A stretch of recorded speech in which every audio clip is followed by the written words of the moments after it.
Hello, everyone. Welcome to the Safe Computing Town Hall webinar from Revolution Group. My name is Molly Darrow, and I am the Marketing Specialist for the Technology Services Division. Being that this webinar was exclusive for our Technology Services clients, you are all probably aware of the services our TSD team delivers. However, we do have two other practice areas here at Revolution Group, and they are our Salesforce Services Division and Manufacturing ERP Services Division. The Salesforce Services Division provides innovative Salesforce CRM consulting, implementation and integration solutions that enhance sales and elevate customer service to maximize your ROI.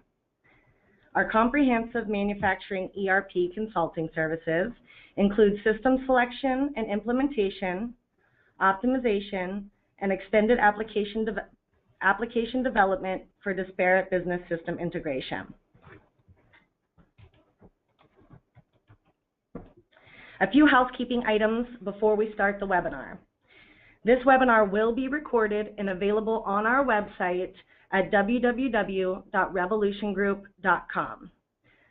The recording will also be emailed to you at the completion of this webinar, along with a 2-minute survey letting us know if you enjoyed the webinar and topic. The webinar will be approximately 1 hour in length, and we will be answering questions at the end of the presentation. However, there's going to be a lot of information covered, so please feel free to submit your questions into the section labeled questions at any time. It is our understanding that there are some clients that are viewing this webinar in a conference room with multiple people. If you are one of those clients, if you could please take a second and send us the number of people attending in the question section of the webinar. This is so we can get an accurate number of people receiving this message today. You will notice in the handout sections of your webinar, we have included a couple of documents that you can share among your friends and colleagues to help better understand safe computing. You can access these handouts by double-clicking the name of the handout, which will then download, and you can save them to your computer from there. Now, to introduce our Town Hall Safe Computing presenter, Larry Downing. Larry is a senior systems engineer at Revolution Group and has over 20 years of IT experience. His background is strongly focused on server and networking security, in addition to his specific training in ethical hacking and countermeasures. He has a passion to advance clients' technology, and protecting that technology is his #1 priority. In a senior systems engineer role, he enjoys solving some of the most challenging puzzles the industry can offer. And for our clients, Larry brings practice life experience in handling security threats on multiple levels, focusing on client infrastructure advancements, cloud migrations, and Tier 3 support. Now, I'm going to turn it over to Larry to start the Safe Computing webinar. Larry? Thank you, Molly. I want to welcome everybody to the webinar and thank you for attending. We're just going to go over the agenda. We've had the introductions, and kind of what we're going to do is cover computer viruses and kind of what they are and what types are out there, identity protection, safe email practices, safe web browsing practices, and then also we're going to go through some mitigation steps for protecting yourself against viruses and malware and what to do if you become infected. At any time, like Molly said, go ahead and enter your questions in the question section, and we'll get to them at the end of the presentation. So the first one we're going to talk about is the viruses and the types of viruses and malware that are out there. And this is just a subset of the different types of viruses and malware that is out there. These are just a few examples of the most common ones. As you can see, we have a macro, which is pretty much found in Microsoft Office products that this virus will use. It actually uses the macros stored within Excel and Word that will go ahead and basically execute once somebody opens that file that's been emailed to them. It's basically an example of this was the Melissa virus, and what it would do is as soon as you would open it, it would forward through your email client to the top 20 of the entries in your address book and then start formatting your hard drive without you knowing it. But it made sure that all those messages were sent before it formatted that hard drive, just so that way it was guaranteed to propagate. And starting in Office 2007, Microsoft changed the default security levels and the macros in Office, so that way it offers a little bit more protection, but as people have done in the past, they've turned them off, so you still need to be aware that they're out there and that they can cause major damage. Another type of virus that is out there that performs a direct action, and this one has become a major concern over the past couple of years, and it's crypto, is what I'm going to use as the example. And what it does is it actually encrypts your files on your desktop or even on the servers, so that way you cannot access them. And then once you go to access them, you get a nice little pop-up that says your files have been encrypted and that you need to pay a ransom in Bitcoins to be able to get those files back. And Bitcoins is something that has become very common today on the web as a way of internet currency. It's almost untraceable. And not only that, it kind of changes in its value from day to day depending on how it's trading. So hackers found that this is a good way to kind of hide their footsteps and receive money for you to get the key to decrypt your files.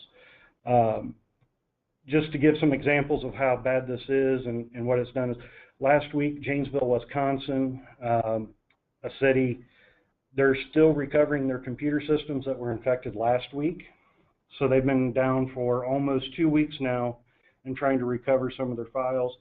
And in early 2016, a hospital in California paid over $17,000 to get their files back, because it was actually quicker for them to pay the ransom than it was to restore their files. They were going to be down for months.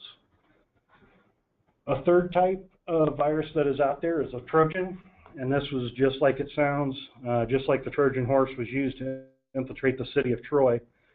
It looks harmless until you open it. Once it's opened, then the actual payload is released and you're infected. An example of it is one called Vundu, and it really wasn't anything that was malicious. It was just used to make sure that you got a lot more unwanted pop-ups, and then it would install other spyware on your computer to track what you were doing and where you were shopping and that type of stuff. So, and those are still out there, and they're still a very common threat. The fourth type of virus that is out there is an email virus. This is one that is very common, and it comes in as an attachment to your email. People are probably getting these daily that are going into spam filters and not hitting your actual inbox, but are sitting in your junk folder or actually the spam filter inbox for either your company or for even your personal Gmail or other type of email account. An example of it was the I love you virus, and what it would do is it came in as an attachment. The user would open it, and again, it kind of worked in a macro way, is that it would open the address book, and then it would send out to all the users in your address book and not just the top 20, and then corrupt data on your local computer. It was also really big for basically getting rid of all of your pictures. There was a lot of people that had lost a lot of pictures during this time when that virus was running rampant. And the last type is the browser hijacker. And kind of explain what a browser hijacker is. It's a piece of software that gets installed, and basically it wants to replace your home page and your preferred search engine. And also it can cause pop-ups during web browsing, even though you will have a pop-up blocker on. It bypasses all that. It basically sets that setting to off. And they actually cause pop-ups that really aren't related to anything that you're browsing. These are usually come in a form of bundleware that is in free software. And what bundleware is it's something they add in to try to get you to use. It's a kind of a money generating way of them making some money off of that free software, and it gets installed with little or no knowledge to the user because it's kind of just a little checkbox, and usually it'll cause all the pop-ups and hijack your home page, and can make for an unpleasant web browsing experience. So why do the hackers do it? One reason, they usually use it to create botnets. And kind of what a botnet is, it's a group of infected computers that are controlled by a hacker to carry out a targeted attack. It can either be a targeted attack or it can be used just to send a lot of spam. And that is probably the main reason why these viruses are out there. However, number two is probably getting close to taking over the number one reason. That's for money and to steal personal and sensitive information. Some of the that are out there is a ransomware and keyloggers. Keyloggers are a piece of software that basically tracks every key that you type in, sends it back to a command and control, and as you log into websites, your stuff is still your username and passwords are then compromised. Number three, cripple a network. Actually, this is one that kind of is near and dear to my heart because over the past two Christmases, Xbox Live and the PlayStation Network have been taken down at Christmas. Of all times to decide that they want to do that is taking it down when the kids are wanting to play their new games with all their friends, and it's something I've had to deal with, at least in my household, for the past two Christmases with my son and daughter, and the way that, basically almost seeing tears in their eyes as they're getting mad at me because Xbox isn't working. So that is one that is out there, and I can almost guarantee you that there will be one again this Christmas if things aren't changed. So just be prepared on that day if you get them an Xbox or a PlayStation. Number four, and this is how it really all just started.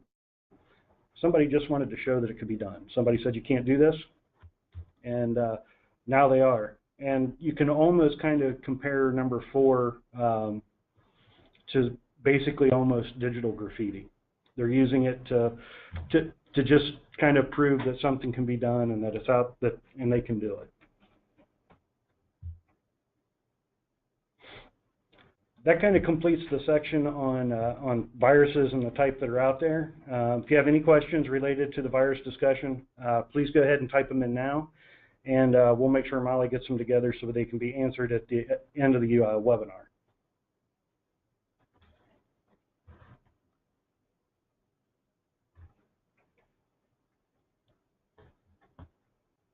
And if everybody's ready, now we'll move on to the next section, which is kind of identity protection. And these numbers are actually kind of staggering if you look at them.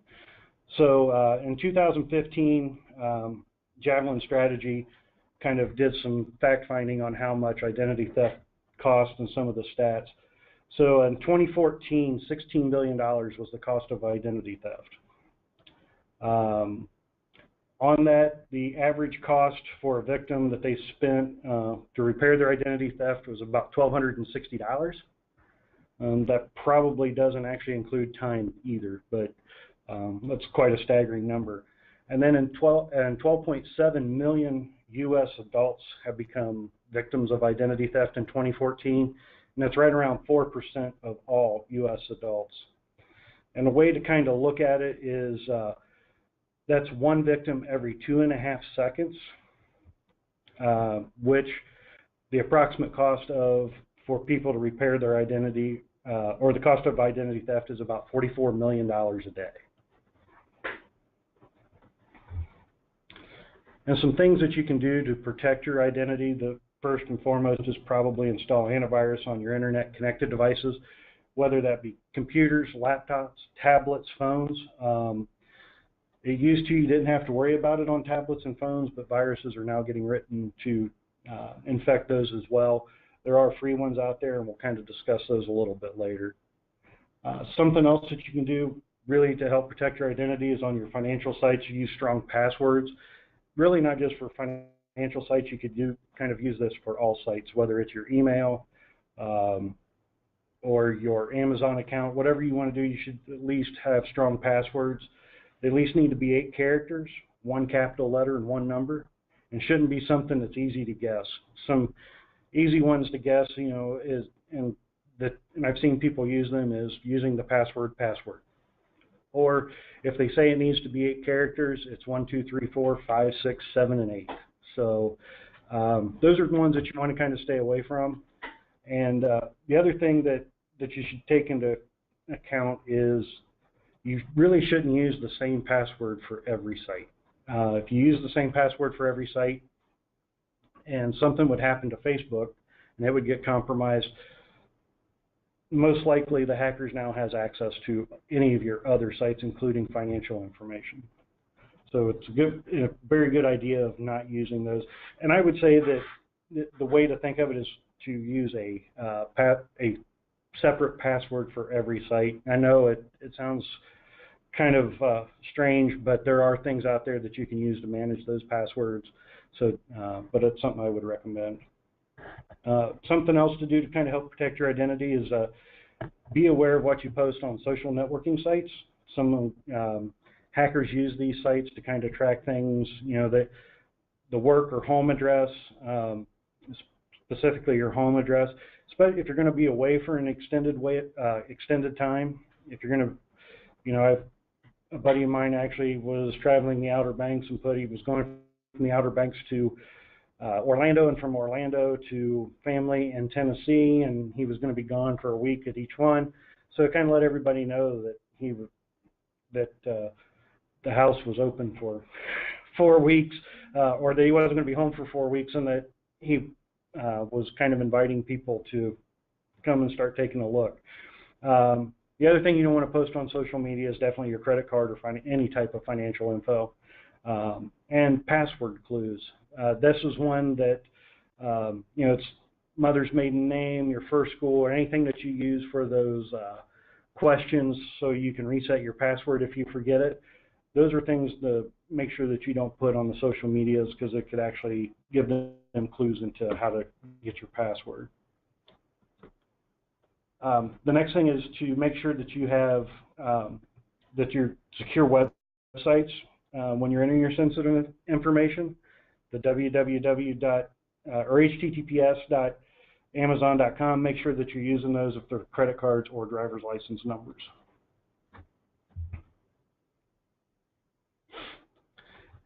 Before we jump into the next section of safe email, again, if you have any questions, make sure you go ahead and type them in now for Molly, and we'll answer them at the end of the webinar.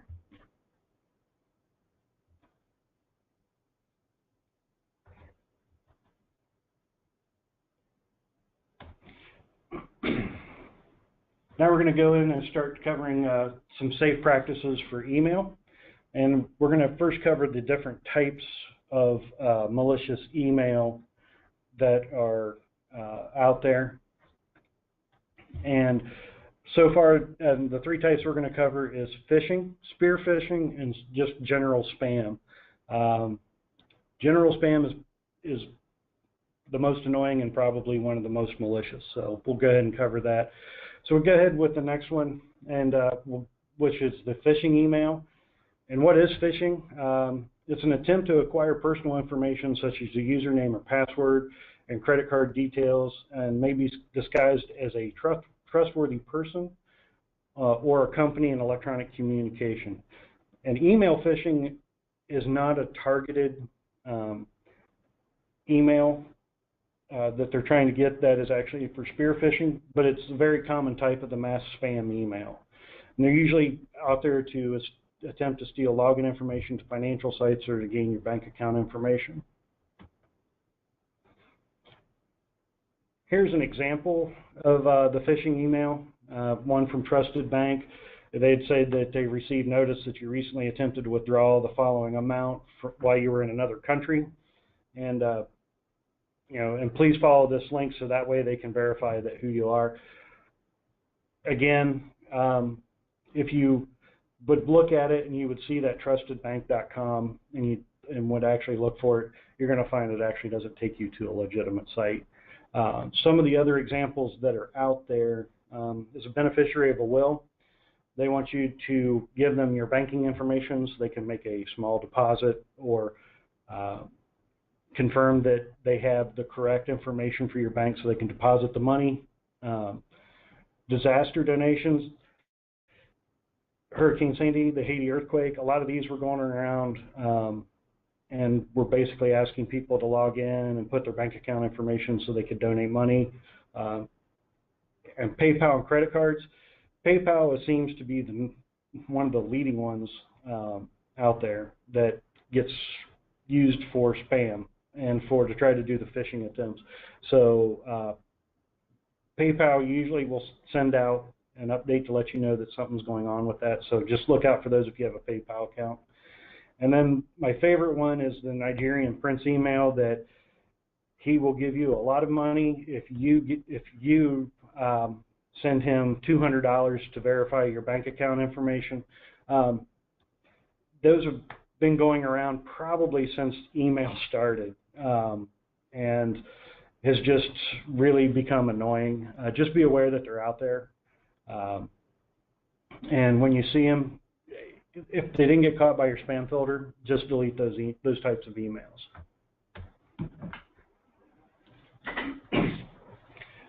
Related to just phishing is spear phishing, and this one is actually a targeted attack. The sender will be of the message will be somebody that is known to the recipient. Usually the subject line is out there to kind of induce fear or greed. The contents of the message will be personalized, and they will attempt to get the user to click on a link or open an attachment. And it's, like I said, it's targeted, so it's sent to a small set or even just one individual.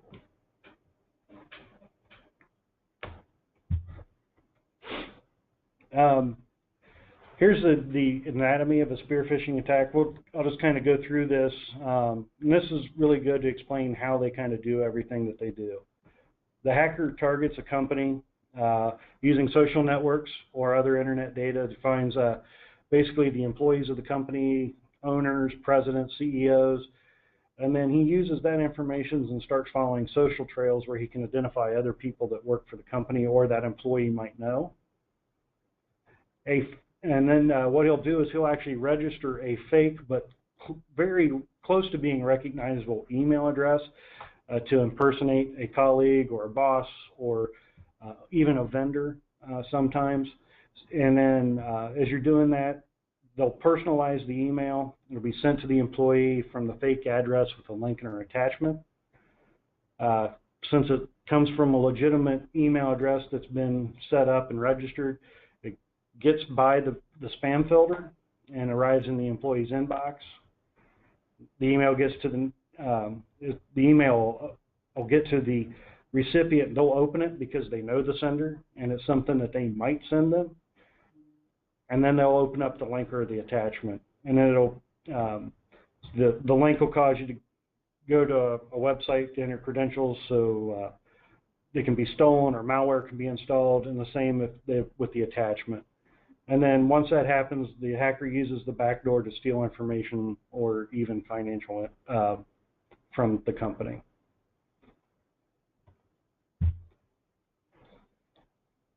And the FBI's Internet Crime Complaint Center, or IC3, started tracking business email compromise, or BEC, in 2013.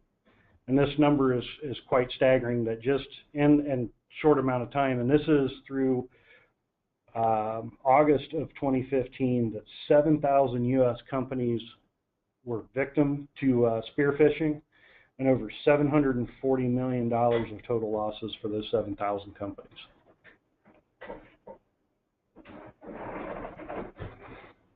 Here's an example of a spear phishing email.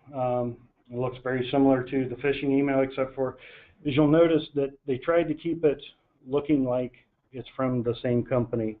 If you know the from, instead of being companydomain.com, is actually they're using companydomain.us. Looks very similar and very easy to kind of just overlook and not see that the domain is actually different.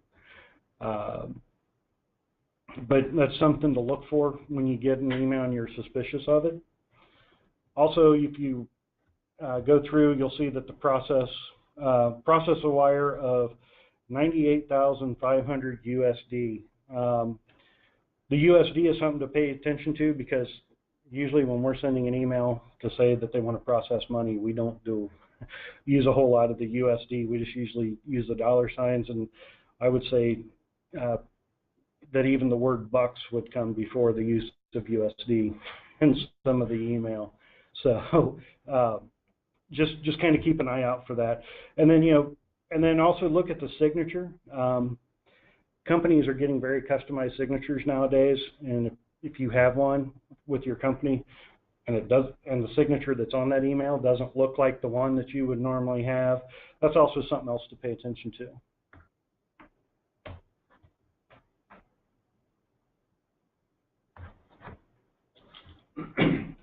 Excuse me. Email spam, also known as junk email, involves nearly identical messages sent to numerous recipients by email. Some are, they contain disguised links, some don't. Some will just tell you to click on this link for the latest deal. And most of them lead to some type of phishing website or even any type of website that's hosting malware. And as we were talking about earlier with the botnets and kind of the reason that people set these up, 80% of the spam today is sent from botnets being controlled by hackers.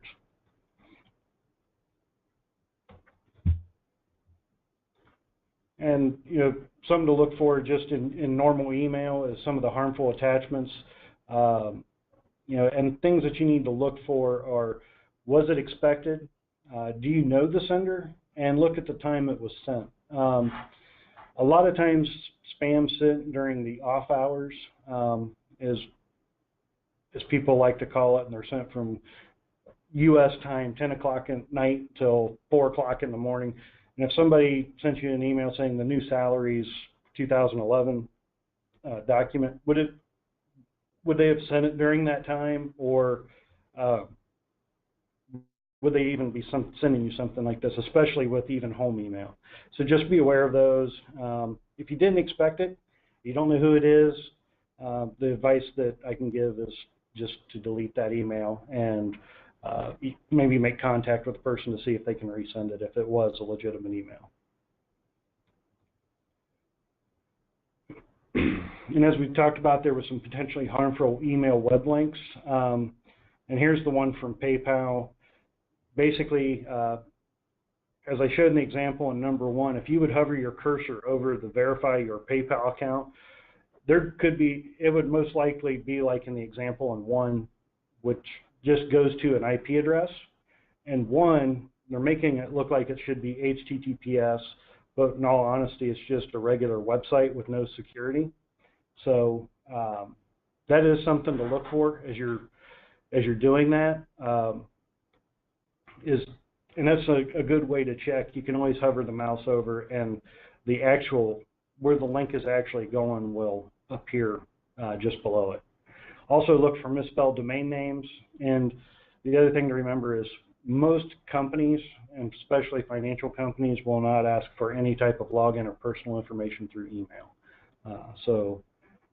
Just be aware that that's something that they wouldn't do. And you get these in, the best thing to do is just delete them as well.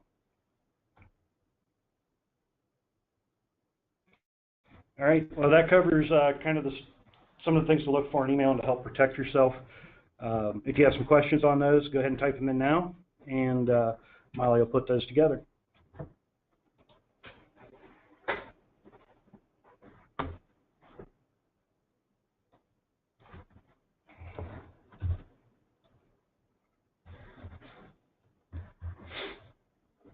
And we'll move on to the next section of safe web browsing. Just like this slide shows, when browsing the web, if you're going to enter any type of sensitive information, make sure that you look for the HTTPS and that it's using secure socket layers if you're entering that information. If you go to a website and they're asking for login credentials or any type of identifying information, and it's not secure or using the HTTPS, it'd be advised not to actually put any of that information in on that website. The other thing to look for is most browsers will display a nice little green lock icon now next to the HTTPS, just to let you know that it is verified and that it is secure.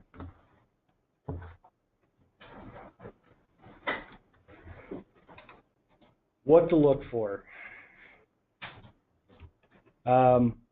This one is basically pop-ups, and they are used to advertise and to get you to click on stuff and to take you to another website where you'll enter more information such as email address and phone number. So, you know, in the example we have here, it's my lucky day. I just won my 10th iPod of the day. Seems like every time I come to work and I'm browsing the web, I win at least 4 or 5 of these a day. And I don't know what to do with them. Really, all it's done is, you know, as you can tell, that basically I've just awarded myself some more aggravation while I'm browsing the web by getting more pop-ups and now somebody sending me more spam email. So just be aware of the pop-ups. And, you know, most web browsers have a pop-up blocker in them now. So make sure that's turned on, and that'll stop a lot of that. This is an example of browser hijacking. This is one that went around for a while that was getting installed, and it would open up full screen and basically blank out your desktop and made it look like that your computer had been locked by the FBI. And then said if you wanted to do it, you had to pay the fine, and you had basically a time frame to pay that in. And they made it look official with the logo, and then any place that you could buy money packs from, so you could send them the information. You know, again, this would not be the way that the FBI would communicate with you if they were locking your computer for doing some type of malicious activity. So just be aware that those type of browser hijackers are out there. And, you know, most of them will change that default home page and drive all their traffic through their search engine that they want you to use.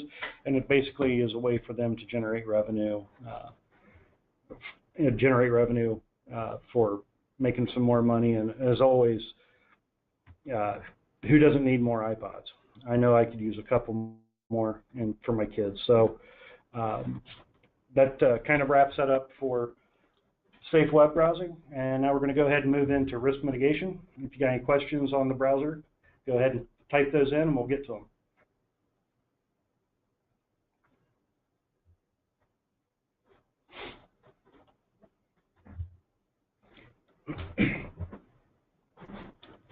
Risk mitigation. What can you do to kind of protect yourself? Number one, and probably the most important, is find a good antivirus. There's plenty of versions out there. There's free versions for personal use. There's paid versions that are out there. You know, some of the examples that I give of the free ones are Avast, Panda, Avira. They all perform the antivirus job very well. Some of the paid versions are Viper, which is definitely something we use here at Revolution Group. It is one of the leaders in antivirus protection and malware protection. It does a really good job.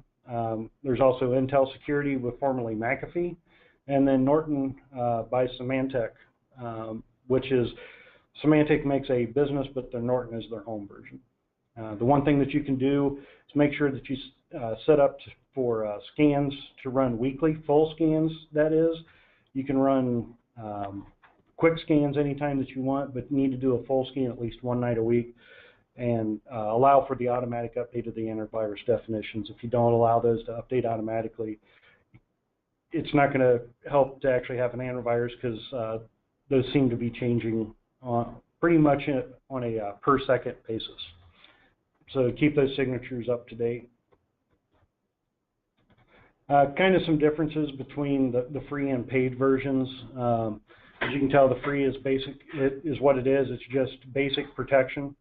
And it provides a very good basic protection Then you can start getting into the more advanced, the internet security or the Premier. In the Premier, you'll notice that it kind of has everything that you would need to do. It actually has an extra spam filter built into it. It'll spot the fake websites, and it basically is trying to keep you ahead of the hackers by providing kind of updates as the day goes on, so that way you can't, maybe one that doesn't have a virus signature, they'll be able to stop before it actually happens to you. And as my wife likes to do it, she likes the shop till you drop, and not the shop till somebody steals your password. So she loves to do that one. So as you can, I have Premier at home, and just something I would advise on. Another thing to do is make sure that you keep your Windows installation up to date and keep your patches installed, or keep those installed automatically. Again, Windows by default will set this up to, in the newer versions, I should say, at least on 7 and newer, to set up and install automatically. So that way you make sure that you keep your OS up to date, and this will keep from,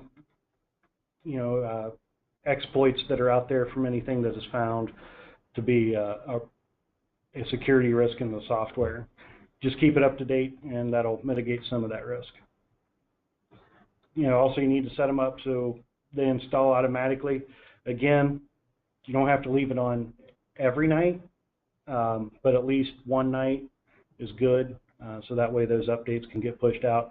At Revolution Group, we push these out on a daily basis, so if one gets missed, basically it'll get installed onto those machines, but it's good just to leave it on at least once a week.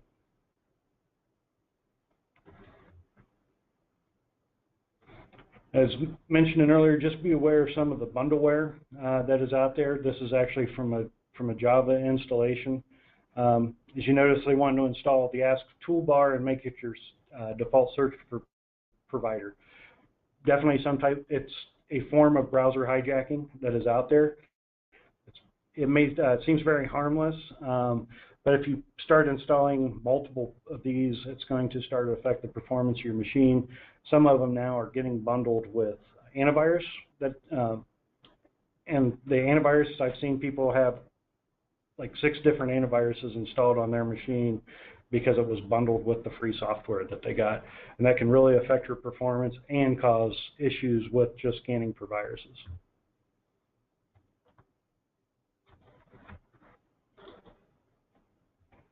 Some of the tools for safe web browsing, complete protection suite from the antivirus manufacturer. We talked before of something like the Premier. It includes additional protection of a firewall, internet browser add-in to verify sites to tell you whether they're fake or they're real. And then it also runs for any of the malicious code running on the website that tries to infect your machine just from visiting. And another tool that can be used and is OpenDNS. We use that here at Revolution Group. It's not just for a business. They have 3 home offerings. And I can say that OpenDNS does its job very, very well. And it basically stops you from even getting to some of those infected sites. And they have the 3 home offerings are the Family Shield, the Home, and the VIP Home. And as you can see in this slide, that the OpenDNS Family Shield and Home are free. Family Shield is basically pre-configured. It blocks adult content and malicious websites. OpenDNS Home allows for you to do a little bit more customizing and security features. And the VIP Home allows for you to control whitelisted domains if it would accidentally get blocked and you want to have it open and it shouldn't be blocked. And also allows you to keep reports of what websites have been visited through over the past year for malicious.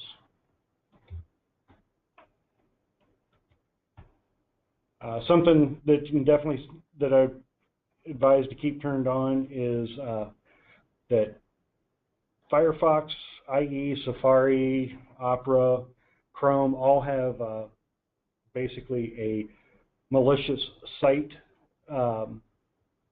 report out there that basically it'll come up and say, hey, this is this has been reported as an attack site or hosting malicious software. And the best advice that I can give with that one is obey the warning. If you're not sure, just click on "Get me out of here," and move on and not go back to that site.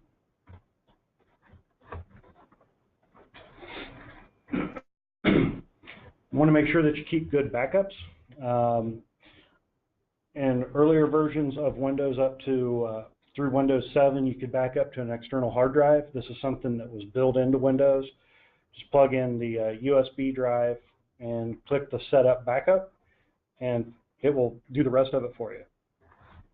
And that is the best thing that you can do to combat, to try to help mitigate the risk of losing files due to a virus or malicious software. In Windows 8.1 or higher, you can turn on file history, and this will actually do what it does. What it says it'll do is it basically keeps a history of all the files as they change, so that way you can go back to a point in time and recover those certain files. A few examples that we have that there are some online backups that are available for home use. Those are Carbonite, iDrive, and Acronis, and they are a paid-for service, but they also offer the off-site backup, so that way all your financial or any type of personal information or anything that you want to keep is kept off-site in case something would happen to the house.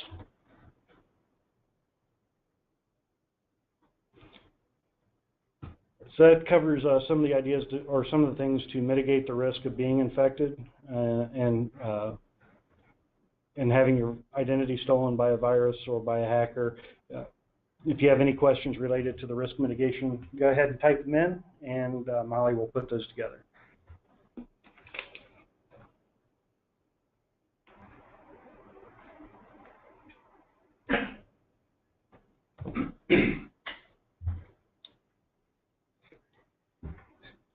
So now you've been infected. What now?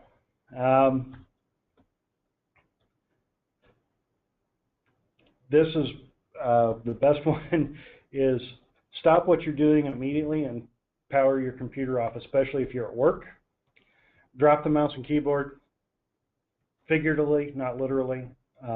Just go ahead and put it down, and then roll your chair over to the phone and call the Revolution Service Desk at 614-212-1122, and they will then assess the information or the situation and guide you through what the next steps are for kind of mitigating or getting rid of that virus that you caught while you're at work. At home, kind of using the same thing. Stop what you're doing immediately. You may want to disconnect your machine from your home network. Move your mouse cursor over to the antivirus software and roll out a full scan. And basically run a full scan until nothing is found, and take the recommended actions during those full scans. If the scans keep coming back with the virus is found, you can restore your PC from the manufacturer. You can also seek out your techie friend or take the computer to a repair shop have them to remove the virus.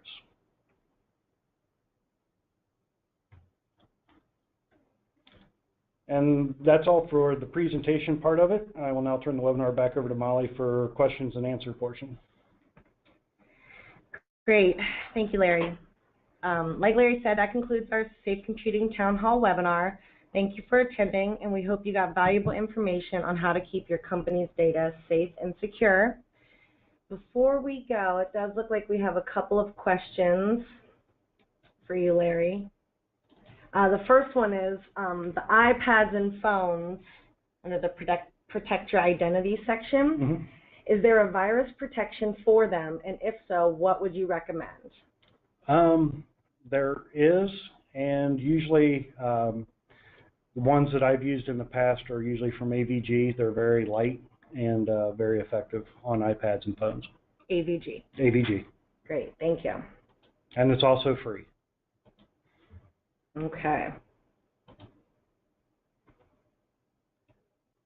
Hold on, my computer is moving a little bit slow, but we do have more questions here.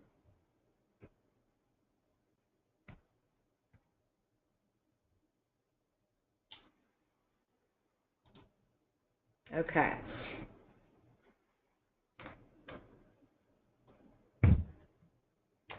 I usually use 1 or 2 passwords for all of my work and home accounts because I have trouble remembering too many.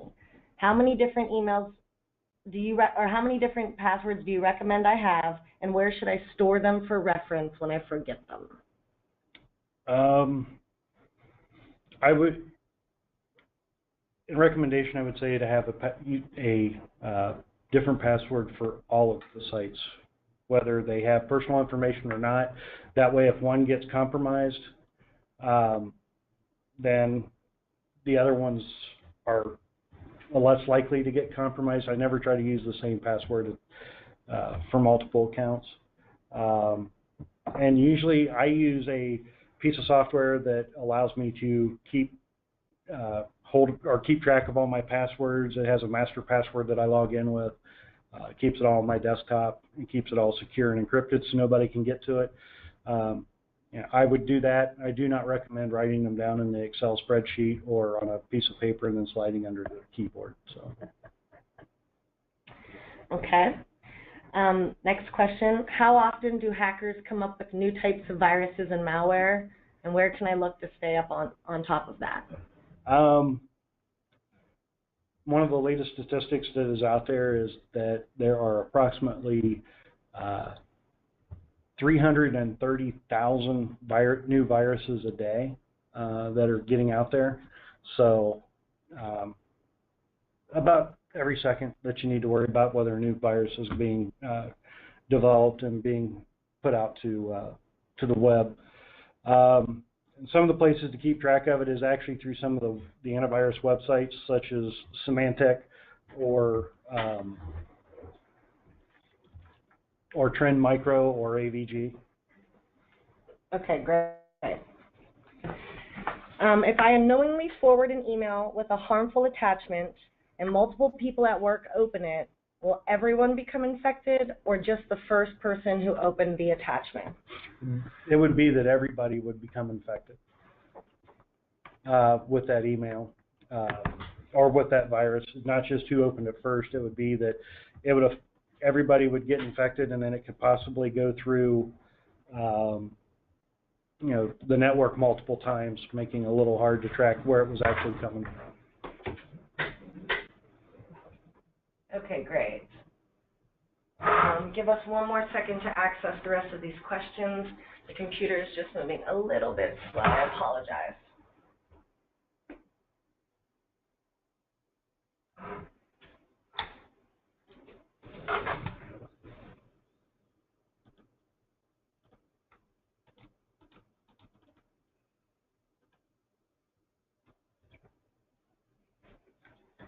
Okay, it's looking like it might not be cooperating with us, so what we'll do is we'll take your questions that you've submitted that we did not get to, and we will shoot you out an email, make sure we answer those thoroughly for you. I apologize, just a little bit of an overload here with the webinar today.